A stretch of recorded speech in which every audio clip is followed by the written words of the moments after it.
Malgré les multiples vents contraires sur la scène internationale, des marchés de l'énergie exposés à des turbulences et un contexte d'investissement difficile, le secteur mondial des technologies propres s'est montré résilient en 2022. Cette résilience s'explique surtout par la poursuite de la guerre entre la Russie et l'Ukraine et par la persistance des préoccupations planétaires en matière de sécurité énergétique. Ces deux éléments ont récemment mené à l'annonce de programmes et à la mise en œuvre de politiques historiques dans la sphère des technologies propres. La loi sur la réduction de l'inflation aux États-Unis et l'initiative REPowerEU dans l'Union européenne sont en voie de redessiner le paysage mondial de l'économie verte. Et selon les estimations, le coût de la législation américaine se chiffrerait dans les 370 milliards de dollars américains. Dans la foulée des politiques climatiques annoncées par divers pays, le Canada a, à juste titre, annoncé dans le budget fédéral 2023 ses propres investissements dans les technologies propres et l'octroi de crédits d'impôt pour la fabrication de ces technologies.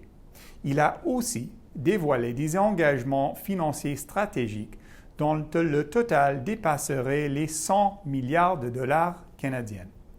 On s'attend à ce que la mise en place de nouvelles politiques climatiques dynamise le secteur en favorisant l'établissement rapide de capacités de fabrication locales, soutenant la production du solaire et des batteries en Amérique du Nord et en Europe, l'appui aux technologies nucléaires et de créneaux comme l'hydrogène et la capture du carbone et le déploiement accéléré des énergies renouvelables au fur et à mesure qu'elles deviennent plus rentables.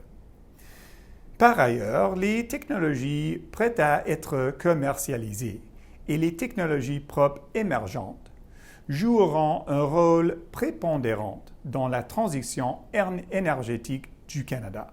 Pour le Canada, il sera crucial de rivaliser avec d'autres pays au moment même où nous cherchons à intensifier nos exportations de technologies propres et à diversifier notre exposition au marché. Dans notre rapport intitulé « Le secteur canadien des technologies propres, moteur de progrès », publié le 19 octobre, nous nous penchons sur les défis et les occasions de croissance qui se présentent aux exportateurs canadiens évoluant dans cette filière.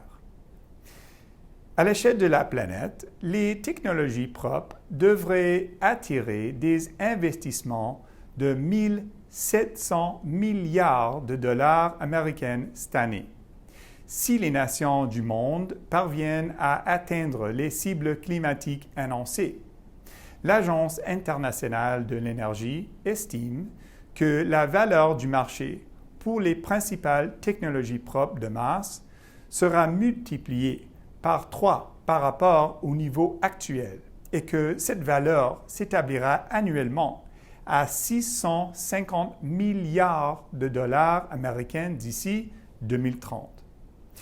L'an dernier, à l'échelle du globe, le secteur a généré des investissements en capital de risque de 51 milliards de dollars américains dans le cadre de 2094 transactions. Même s'ils ont globalement profité d'investissements moins substantiels, les sociétés innovatrices dans les filières de l'énergie et de l'électricité ont bénéficié d'investissements records grâce à l'enthousiasme soulevé par les sources d'énergie de remplacement dans un contexte de volatilité des cours énergétiques. Nous avons aussi observé des investissements considérables dans l'électrification des véhicules routiers et la recharge des véhicules électriques après la mise en place d'une réglementation régionale interdisant la vente de nouveaux véhicules dotés d'un moteur à combustion. Sans surprise, le gros des investissements est allé au transport et à la logistique, suivi de près par le secteur de l'énergie et de l'électricité. Au Canada, l'an dernier, l'investissement en capital de risque dans le secteur des technologies propres s'est élevé à 2 milliards de dollars canadiens et a permis la conclusion de 46 transactions, ce qui a par le fait même quadruplé la valeur enregistrée depuis 2018. De ce montant, 40 millions ont été investis pour l'octroi de capital à la phase d'amorçage, 452 millions à la phase de démarrage et 621 millions à la phase avancée. Au niveau macroéconomique, en 2021, le secteur de l'environnement et des technologies propres a contribué à hauteur de 73 milliards de dollars canadiens au PIB du Canada.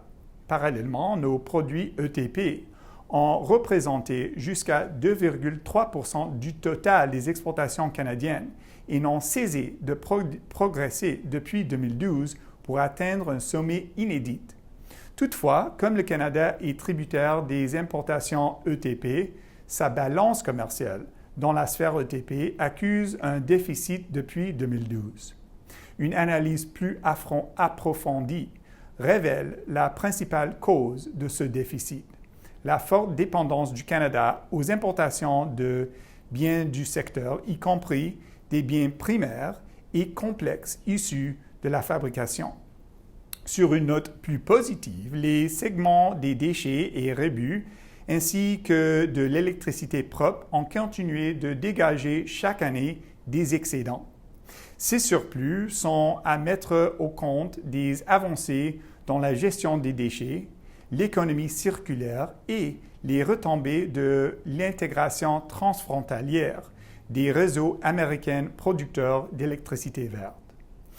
En dépit de la solidité des jeunes entreprises et de notre écosystème d'accélérateurs, laquelle est attestée par la présence de 12 sociétés canadiennes au palmarès des 100 innovateurs à l'échelle mondiale, nous continuons d'être à la traîne par rapport à plusieurs d'autres nations de l'OCDE. Cette situation est sans doute attribuable aux difficultés à surmonter pour commercialiser la recherche et à un soutien insuffisant aux phases de démarrage et d'expansion. D'ailleurs, ces difficultés sont accentuées par le manque de capital de risque à l'échelle locale et de niveau NADK de dépenses de RD par le secteur privé. À titre d'exemple, par rapport au Canada, les dépenses en RD par habitant du secteur privé américain sont 4 fois plus importantes. Ceux de l'Allemagne supérieurs par un facteur de 2,7 et celles des autres nations de l'OCDE par un facteur de 2,4. Au Canada, les sociétés de technologie propre ont du mal à financer des transactions de plus grande envergure. Pour preuve, au cours des 5 dernières années, on dénombre à peine 7 % d'événements de financement au profit d'entreprises canadiennes pour un total de plus de 50 millions de dollars américains. Cette dynamique est perpétuée par la prépondérance des PME dans le secteur, dont plusieurs peinent à attirer les fonds nécessaires pour propulser leur croissance et leur expansion. Certes, l'intégration active au marché américain agit comme un tremplin pour le Canada.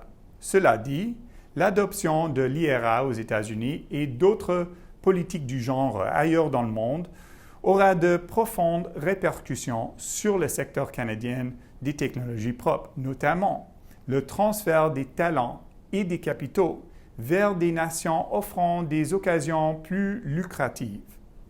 Voilà pourquoi il sera primordial de renforcer notre compétitivité, de promouvoir l'entrepreneuriat dans cette filière et d'épauler les jeunes entreprises qui tentent de commercialiser ces nouvelles technologies.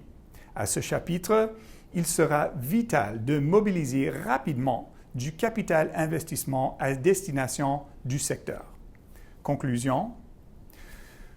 Pour respecter ses engagements au terme de l'accord de Paris sur le climat, le Canada devra assurer la réussite de son secteur canadien de technologie propre.